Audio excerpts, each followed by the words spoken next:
오늘 보실 말씀은 구약 성경 444면에 사무엘상 20장 24절부터 42절 말씀을 제가 한 절 읽고 여러분들 한 절 읽고 교독하며 읽도록 하겠습니다. 다윗이 들에 숨으니라. 초하루가 되매 왕이 앉아 음식을 먹을 때에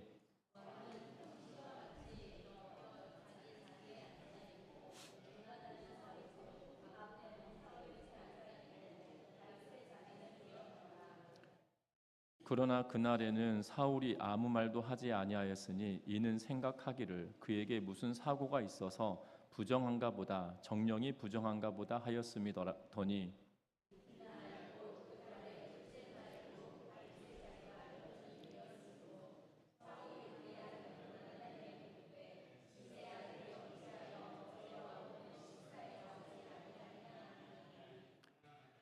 요나단이 사울에게 대답하되 다윗이 내게 베들레헴으로 가기를 간청하여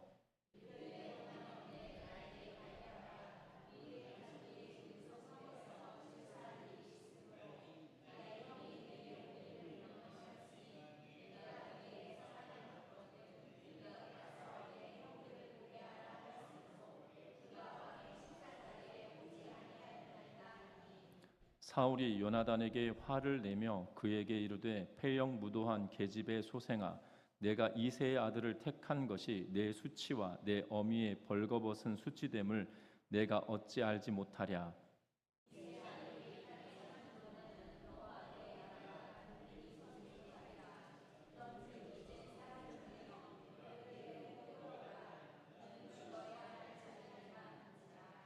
요나단이 그의 아버지 사울에게 대답하여 이르되 그가 죽을 일이 무엇이니까 무엇을 행하였나이까.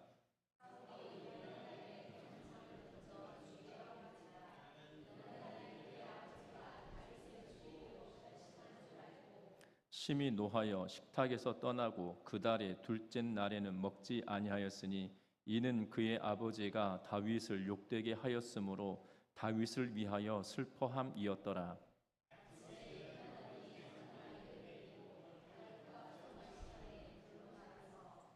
아이에게 이르되 달려가서 내가 쏘는 화살을 찾으라 하고 아이가 달려갈 때에 요나단이 화살을 그의 위로 지나치게 쏘니라.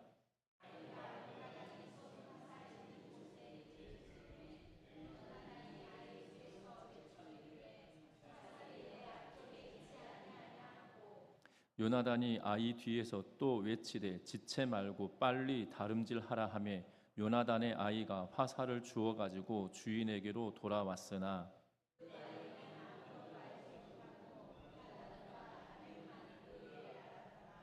요나단이 그의 무기를 아이에게 주며 이르되 이것을 가지고 성읍으로 가라 하니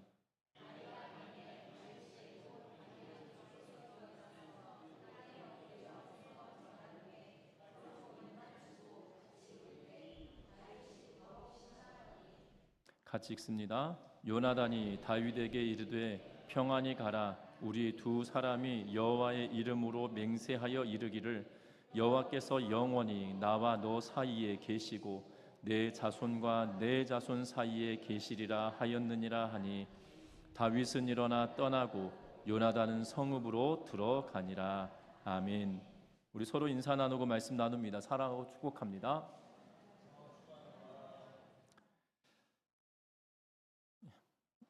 미국에 사는 일본계 3세로서 이 책으로 유명한 책으로 일약 스타가 되었다고 표현하기는 그렇지만 세계적인 학자가 되어지는 인물이 있습니다.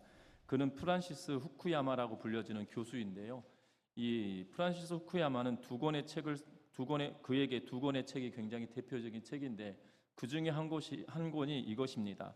역사의 종언과 최후의 인간이다라고 말하는데요.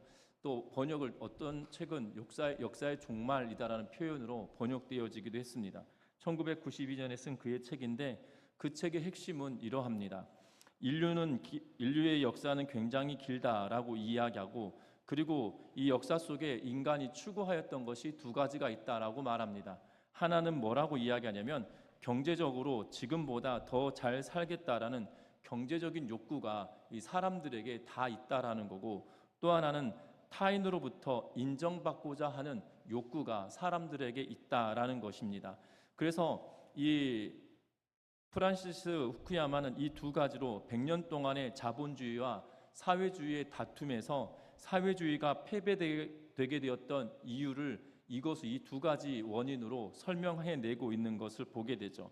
그래서 사회주의가 패배된 가장 큰 이유는 사회주의 체제 안에서는 이 앞에서 언급한 대로 사람이 인정받는데 인정받고자 원하는 욕구가 있는데 그것이 충족되어지지 않고, 또한 사람들은 지금보다도 더 많은 것을 소유하고자 하는 경제적인 욕구가 있는데 그것 두 가지 모두가 충족되지 않았기 때문에 실패한 체제가 되었다라고 이 책을 통해서 발표되고 난 이후에 온 세상이 난리가 났다라고 합니다. 제가 92년도에 이 책이 발표되었을 때 고등학생이어서 사실 어땠는지 모르겠지만 그 기록들을 살펴보니까 사회주의 계열에 있었던 학자들이 잘못된 의견이다라고 하면서 이 지상 논쟁이 벌어졌던 그러한 때였다라고 말합니다. 뿐만 아닙니다. 그가 쓴 이 책 가운데 또 다른 유명한 책은 트러스트라고 불려지는 책인데요. 이 책은 뭐라고 이야기하냐면 그가 핵심된 내용은 오늘날 우리의 사회가 아주 필요하고 적절한 내용은 다른 것이 아니라 신뢰다라고 말하고 있는 것을 봅니다. 그래서 그가 이 신뢰라고 하는 트러스트라고 하는 책을 통해서 뭐라고 이야기하냐면 신뢰도가 높은 사회는 경쟁력이 높다라는 주장을 하고 있는 것을 보게 되죠. 그리고 다른 조건을 다 갖추었어도 사회 전체가 신뢰도가 낮아져 버리면 정체가 되어지고 빈곤이 오고 혼란한 상태를 벗어나지 못한다라고 말합니다. 그리고 신뢰도가 높은 사회는 비록 외적으로 나쁜 상황이 되어졌다 할지라도 그 조건들을 다 극복해낼 수 있는 힘은 바로 이 신뢰에서부터 시작된다라고 말하고 있는 것을 보게 되어집니다. 지금처럼 이 대한민국이 신뢰도가 떨어진 시대는 없었던 걸로 보여집니다. 이 12.3 계엄령이 선포되어지고 정말 이 조국 땅에 이렇게 법을 지키지 않는 사람들이 많았었는지, 또한 법이 제대로 집행되어지지 않은 그러한 시대를 우리가 살고 있었다라는 것을 여실히 느끼는 그러한 시대가 되었죠. 그러다 보니 이 국내외적으로 참으로 어려운 시기를 지내가고 있다라는 사실입니다. 분명한 것은 저와 여러분들이 이 나라 민족이 더욱더 신뢰감을 형성할 수 있는, 극복할 수 있는 그러한 나라가 될 수 있기를 위해서 기도하는 은혜가 있으셨으면 좋겠는데요. 특별히 오늘 성경 말씀에 보면 41절 말씀에 이렇게 기록하고 있는 것을 보게 됩니다. 41절의 말씀입니다. 아이가 가매 다윗이 곧 바위 남쪽에서 일어나서 땅에 엎드려 3번 절한 후에 서로 입 맞추고 같이 울되 다윗이 더욱 심하더라니라고 성경은 기록하고 있는 것을 보게 됩니다. 요나단과 다윗이 재회를 하고 그리고 심히 울었다라고 성경은 표현하고 있는 것을 보게 됩니다. 두 사내가 부둥켜 안고 서럽게 울고 있음을 성경은 이야기하고 있는데요. 분명한 것은 이 둘이 이렇게 서럽게 울고 있는 이유가 무엇이냐면 그 둘이 가지고 있는 신뢰도 때문이다라는 사실이죠. 다윗은 어찌 보면 요나단을 신뢰하였기에 요나단과 계책을 짜고, 또한 요나단의 아버지, 다시 말하면 사울 왕이 그를 죽이려 하고 있다는 사실을 확인하고 이제 요나단은 다윗을 떠나 보내야 되는 그러한 아픔이었고, 또한 다윗은 그가 사랑하는 요나단을 두고 떠나야 되는 그러한 상황에 놓여져 있기에 그들은 슬플 수밖에 없었다라고 이야기하고 있는 것을 보게 됩니다. 아들조차 안중에 없는, 어찌 보면 광인이 되어져 버린 그의 아버지와 또한 소중한 다윗을 지키고자 떠나보내는 요나단의 슬픔이, 또한 다윗은 그의 우정 어린 요나단을 두고 또 떠나야 될 뿐만 아니라 이제 극한의 상황으로 이제 목숨을 부지하기 위해서 혹독한 시기가 이제 그에게 남아있다라는 생각 때문에 더욱더 울 수밖에 없는 상황이었음을 보게 된다는 거죠. 그럼에도 불구하고 이 오늘 본문의 이 두 명의 인물이 정말 우정으로 맺어졌다라고 말하기보다도 정말 언약 위에 세워져 있는 그들의 우정을 보면서 저와 여러분들의 교회 공동체가 어떠한 방향으로 나아갈 것인지를 다시 한번 확인하는 복된 시간 되어지시기를 주의 이름으로 부탁드립니다. 먼저 오늘 본문의 24절 말씀을 다시 한번 읽어보겠습니다. 24절의 말씀입니다. 다윗이 들에 수문이라 초하루가 되매 왕이 앉아 음식을 먹을 때에. 아멘. 오늘 성경에 보면 초하루가 되어지면 유대 이스라엘 백성들에게는 월삭이다라고 하는 이 시간들을 보내게 되어집니다.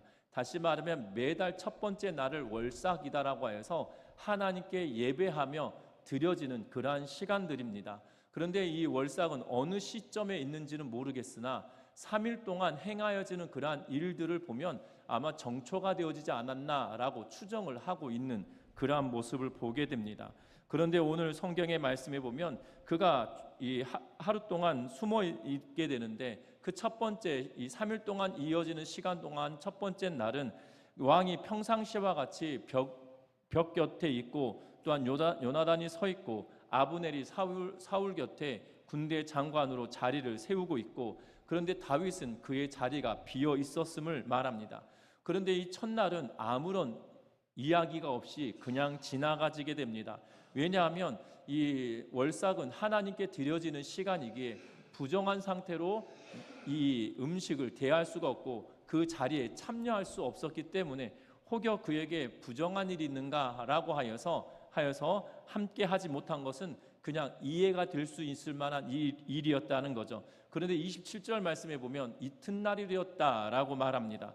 그런데 이튿날 둘째 날이 되었을 때에 다윗의 자리가 여전히 비어있는 그러한 상황임을 말합니다.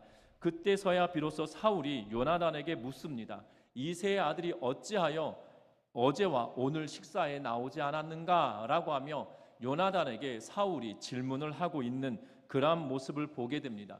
그런데 우리가 잘 알아야 될 것은 이스라엘의 문화나 우리 문화나 같은 것 같습니다. 왜냐하면 지금 사울이 요나단에게 다윗을 지칭할 때 어떤 의미로 사용하고 있나요? 어떤 말로 쓰고 있습니까? 내 사위다라고 표현을 하고 있을까요? 아니면 이 이세 아들 이렇게 표현합니다.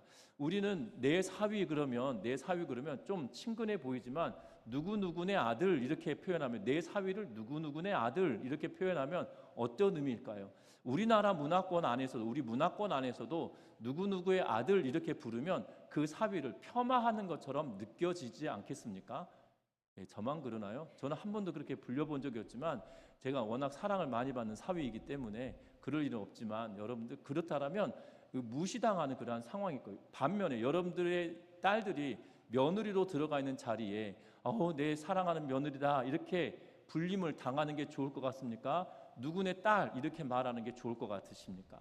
이 전자이거든요. 내 사랑하는 며느리 이렇게 불려지는 것이 훨씬 나은데 뭐라고 지금 다윗을 지칭하고 있냐면 이세 아들 이렇게 표현하고 있는 것을 보게 됩니다. 그런데 한 번만 이렇게 말하고 있느냐? 그렇지 않다는 거예요.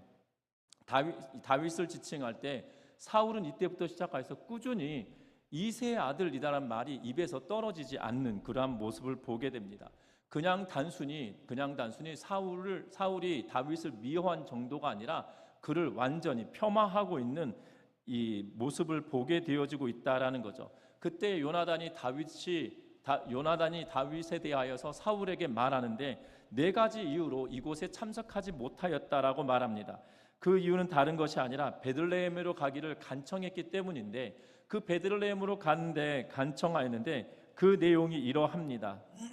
우리 29절 말씀 같이 한번 읽어봅니다. 29절의 말씀을 같이 읽어봅니다. 이르되 원하건대 우리 가족이 그 성읍에서 제사할 일이 있으므로 나의 형이 내게 오기를 명령하였으니 내가 내게 사랑을 받거든 내가 가서 내 형들을 보게 하라 하였으므로 그가 왕의 식사 자리에 오지 아니하였나이다 하니 아멘. 오늘 이 성경의 말씀에 보면 다윗을 요나단이 보냈다라고 이야기하는데 다윗이 그에게 베들레헴으로 가기를 요청했다, 간청했다라고 하면서 네 가지 이유로 간청했기에 보낸다라고 말합니다. 먼저는 그에게 간절히 요청했다라고 하면서 간청했다라는 표현을 쓰고 있는 것을 보게 돼요. 28절 하반절에 간절히 청하였다라고 말합니다. 그리고 또 하나는 가족이 거하고 있는 성 베들레헴에 이 큰 제사가 있다라는 의미로 말하고 있는 것을 보게 되어져요. 여기서 성읍에 제사할 일이 있다라는 표현은 온 가족이 모여서 하나님께 제사해야 될 만한 이유가 있다라고 하면서 중요한 일이 있기 때문에 그 성에 가야만 한다라고 말하고 있고, 또 하나는 그의 형이 그를 호출했다, 불러들였다라고 이야기합니다. 왜냐하면 집안에 큰 지금 이 하나님께 예배해야 될 일이 있는데 너 빠지면 안 돼라고 형이 말했다는 거죠. 그리고 다윗이 요나단에게 내가 당신에게 사랑을 받는 존재다라면 나를 반드시 보내야만 한다라는 이유로 말했다는 겁니다. 그래서 그를 보냈다라고 말합니다. 그런데 여러분들 일반적이다라고 하면 사울이 그럴 수도 있지라고 생각할 수 있겠지만 30절 말씀에 보면 사울의 반응이 놀랍습니다. 사울이 요나단에게 화를 냅니다. 그러면서 뭐라고 이야기하냐면 패역 무도한 계집의 소생아라고 말하고 있는 것을 보게 되죠. 여러분들 요나단은 이 사울에게 있어서 본처의 본처의 아들입니다. 쉽게 말하면 원래 가장 첫 번째 부인을 통한 가진 첫 번째 아들이거든요. 그런데 지금 패역 무도한 계집의 소생아라는 말은 지금 그 부인이 이 잘못을 행해서 가진 아이다라는 표현으로 사용하고 있는 그러한 모습을 보게 되어져요. 다시 말하면 내 아들이긴 한데 너는 내 친아들이 아니라 업둥이다. 그것도 내 어머니가 부정을 행해서 갖게 된 아들이라라는 의도로 이야기합니다. 여러분들 이렇게 아들이 지금 아무리 잘못을 했다 하더라도 이렇게 말할 아버지가 있을 것 같으십니까? 그런 아버지가 있지는 않을 것 같아요. 그런데 그렇게 화를 내고 또한 분노하고 있는 이유가 있습니다. 그것은 다른 것이 아니죠.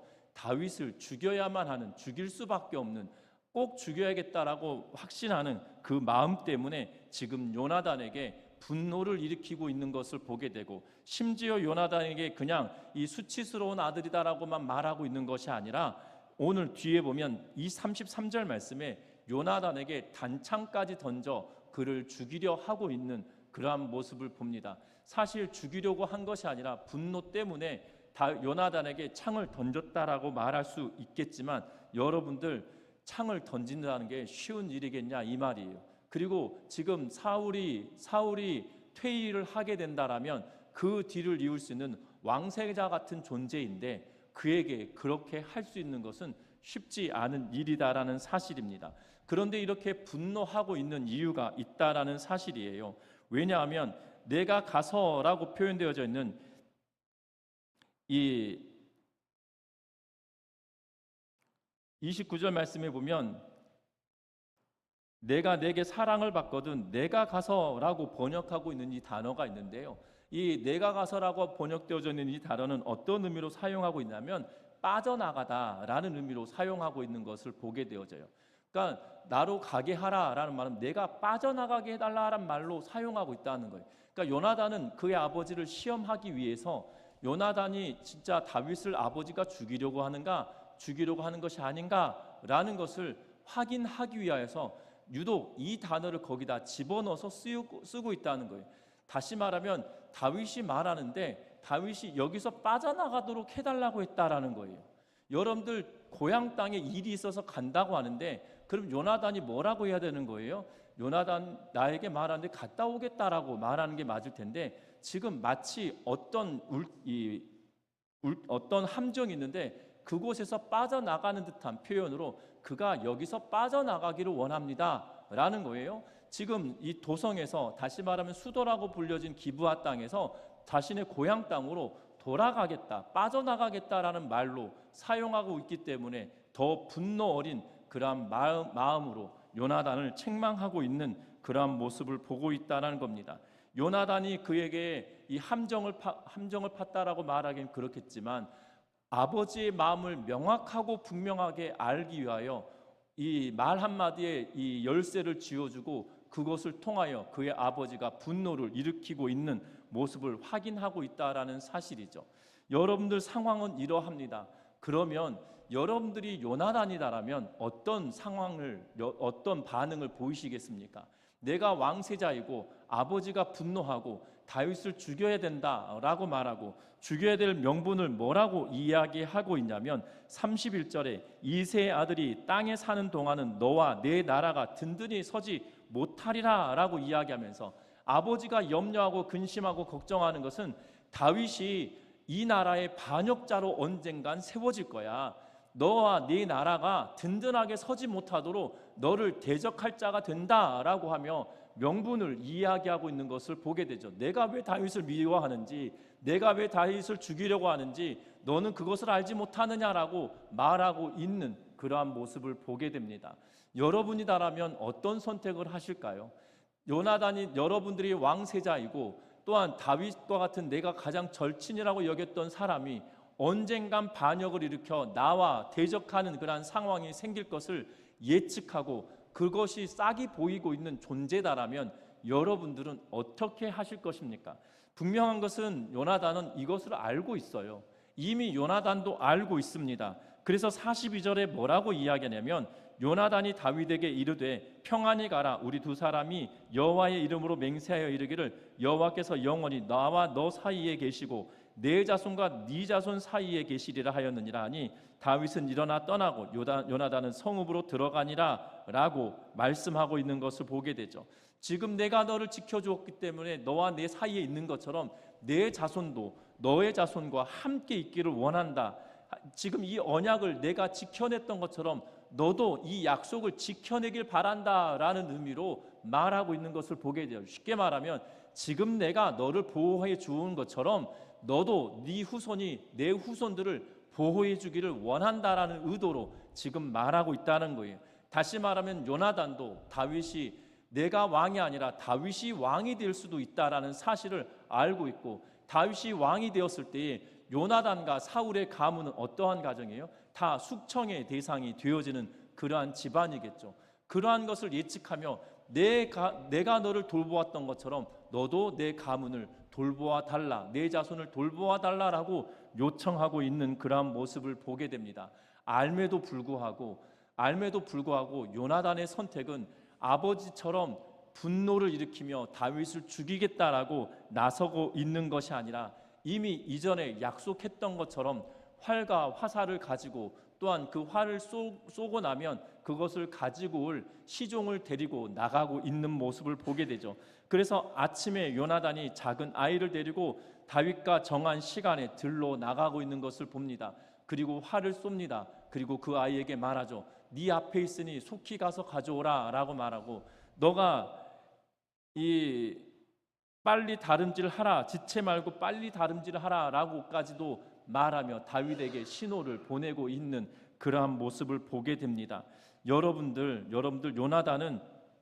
요나단은 아버지와 달리 그가 통치 초기부터 어찌 보면 요나단은 아버지에게 있어서만큼은 효자와 같은 인물입니다. 왜냐하면 이 사무엘상 14장 43절을 통해서 보면 요나단이 이 전쟁을 끝내고 굶고 있을 때 아버지의 명령으로 온 군대가 굶고 있을 때 땅에 꿀이 있는 걸 보고 찍어 먹었더니 눈이 밝아졌다라고 이야기하죠. 그 일로 말미암아 어떤 일이 벌어집니까? 요나단이 죽임을 당할 수 있음에도 불구하고 내가 그 이야기 들은 적이 없다. 그래서 나는 무죄하다라고 외친 것이 아니라 아버지의 뜻이다라면 내가 죽겠다라고 말하며 아버지의 왕위를 세우기 위하여 왕의 그 권위를 세우기 위하여 그 목숨도 내어놓고 있는 것을 보게 되죠. 그러면서 백성들이 만류합니다. 왕이 말할 때 그 자리에 있지 않았다. 그리고 이번 전쟁은 요나단이 있었기 때문에 승리할 수 있었다라고 하며 백성들이 요나단을 보호해 주어서 그의 생명을 구하였던 사건이 14장에 기록되어져 있는 것을 보게 되죠. 자기 목숨을 내어주더라도 아버지의 권위가 세워지길 바라며 목을 내어놓았던 인물입니다.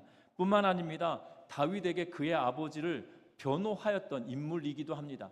20장에 말씀하고 있죠. 우리 아버지는 나와 모든 것을 상의하는데 너를 죽일 뿐이 아니야 라고 이야기하고 있었던 것을 보게 됩니다. 그리고 여호와께서 그의 아버지와 함께 하고 계신다라고 그는 확신합니다. 그래서 20장 사무엘상 20장 13절에 뭐라고 이야기하냐면 만일 내 아버지께서 너를 해치려 하는데도 내가 이 일을 내게 알려주어 너를 보내어 평안히 가게 하지 아니하면 여호와께서 나 요나단에게 벌을 내리시고 또 내리시기를 원하노라.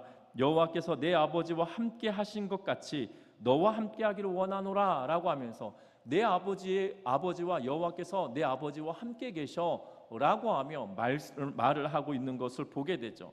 요나단은 그러면서 지금 분노를 일으키고 있는 사울 왕의 이야기에 휩쓸려 가고 있는 것이 아니라 그가 약속했던 대로, 그가 결심했던 대로 사울의 결심은 죽이기로 확정되었다라면 요나단은 다윗을 살리기로 그가 결심하고 확정한 대로 움직이고 있는 그러한 모습을 보고 있다라는 거예요. 뿐만 아닙니다. 다윗 또한 요나단과 이야기를 맞추며 이제 길을 떠나는데요. 앞에서 읽었던 것처럼 41절 말씀에 아이가 떠납니다. 그리고 다윗이 바위 남쪽에서 일어나서 땅에 엎드려서 3번 절을 하고 있는 모습을 보게 되죠. 그 후에 서로 만나서 입을 맞추고 같이 울고 있는 모습을 보는데 다윗이 더 심히 울었다라고 성경은 이야기하고 있는 것을 보고 있다는 겁니다. 다윗은 이제 도망자의 신세가 되어져 버립니다. 분명한 것은 지금까지 도망자의 삶을 선택해 본 적도 살아본 적도 없습니다. 그런데 이제 그가 도망자의 신세가 되었고 이제 향방을 알 수 없는 그의 인생을 보게 되었다는 거죠. 그러하기에 더 울 수밖에 없었다라고 생각이 들어지는데 그럼에도 불구하고 여러분들 지금 1분 1초가 아까운 시간 아니겠습니까? 지금 요나단과 함께 지체할 만한 여유가 있지 않아요. 그런데 요나단에게 3번 절하고 요나단에게 가서 어금맞고 또한 입을 맞추고 울고 있는 그러한 모습을 보게 되고 또한 서로 간의 약조를 다시 한번 하고 있는 그러한 모습을 봅니다. 32절에 보면 31절 말씀에 보면 이렇게 기록하고 있죠. 이 사람을 보내어 그를 내게로 끌어오라. 그는 죽어야 할 자니라 라고 이야기합니다. 요나단에게 명령하고 또한 사울 주변에 있던 사람들에게 다윗을 끌고 오라 라고 명령을 하고 있죠. 그렇다면 요나단의 말을 통해서 다윗이 이미 떠났다라는 사실을 알고 있고 그러면 요나단은 지금 다윗과 속된 표현으로 내통하고 있다라고 느껴진다라면 뭐 하실 것 같으십니까? 요나단의 뒤를 밟게 하는 게 당연한 일 아니겠습니까? 그러면 사울이 요나단이 뭘 하는지 헤아리고 그 뒤를 밟게 하는 것이 당연한 일일 것임에도 불구하고 오늘 다윗은 그 자리에 시간을 보내고 있는 그러한 모습을 보게 되죠. 이제부터 다윗 왕의 추격이 시작되어질 텐데 거기서 1분 1초가 아까울 시간일 것임에도 불구하고 그에게 나아가고 있고 요나단에게 감사와 존경의 표현을 하고 있는 그러한 모습을 보고 있다는 겁니다. 분명한 것은 서로 울었습니다. 다윗은 더 크게 울었다라고 말합니다. 그리고 요나단이 다윗에게 평안히 가라고 말하고 있는 그러한 모습을 보게 되죠. 요나단은 마지막까지 여호와를 의지하면서 다윗을 신앙으로 권면하고 있는 그러한 모습을 보게 되고 작별의 시간이 끝나고 다윗이 일어나고 떠나고 요나단은 성으로 돌아왔다라고 성경은 이야기하고 있는 것을 보게 됩니다. 여러분들 요나단의 입장에서 보면 왕위를 선택하기보다 우정을 선택한 요나단이다라는 사실이죠. 세상 사람들의 눈으로 보면 가장 어리석은 선택을 하는 것이 요나단의 모습입니다. 여러분들 잘 생각해 보십시오. 요나단이 왕위를 탐하는 자가 아니라 하나님을 탐하는 자였다는 사실들을 저와 여러분들 눈여겨보아야 된다는 사실이죠. 요나단이 또한 다윗이 서로 이렇게 우정을 나눌 수 있었던 이유는 여러분들 요나단이 왕위를 이을 왕세자다라면 다윗도 그를 경계해야 할 것이 마땅한 일일 거예요. 그렇지 않겠습니까? 지금 요나단이 아버지 눈을 피해서 왔다고 하지만 이렇게 생각할 수도 있는 거잖아요.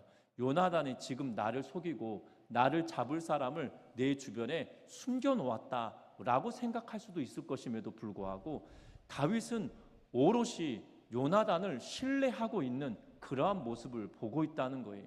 여러분들 기억할 것은 요나단이 섬기는 하나님, 다윗을 섬기는 그 하나님을 더 두려워하고 그 하나님을 둘 다 신뢰하고 있었다라는 사실이죠.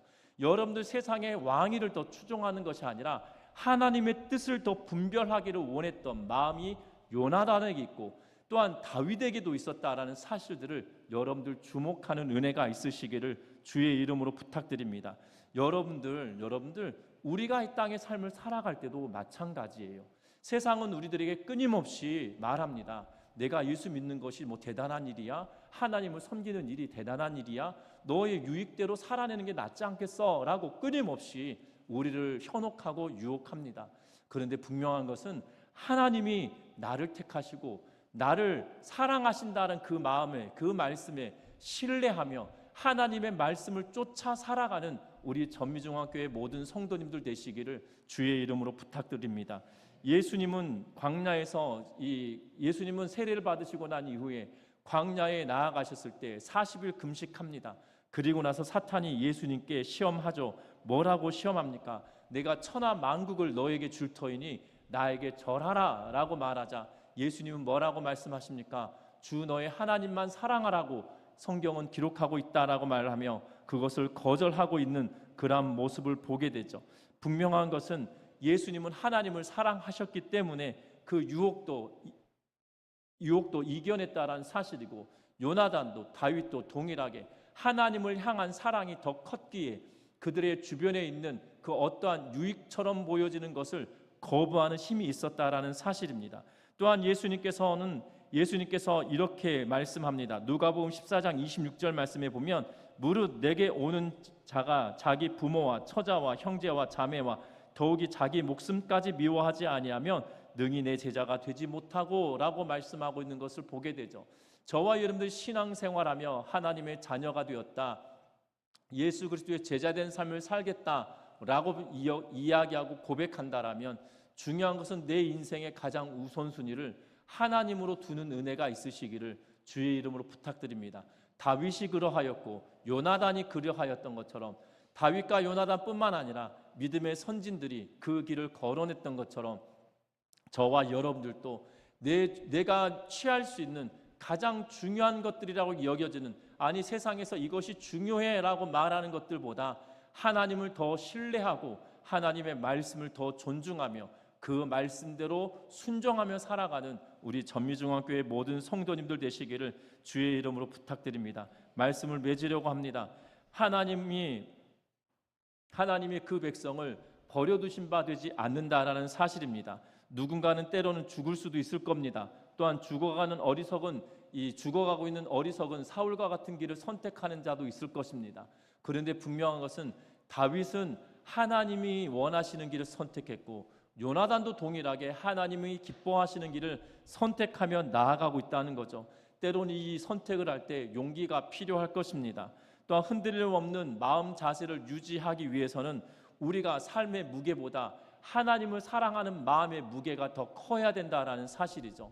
저와 여러분들이 그 하나님을 신뢰하고 그 하나님을 사랑하는 그 마음을 더욱더 키워가는 우리 전미중앙교회 모든 성도님들 되셔서 세상의 유혹을 물리치고 하나님을 기쁘시게 하는 삶을 살아가는 우리 전미중앙교회 모든 성도님들 되셔서 그 언약에 충실한, 언약 위에 내 삶을 드러내는 우리 모두가 되어지시기를 주의 이름으로 부탁드립니다. 이 시간 찬양하겠습니다.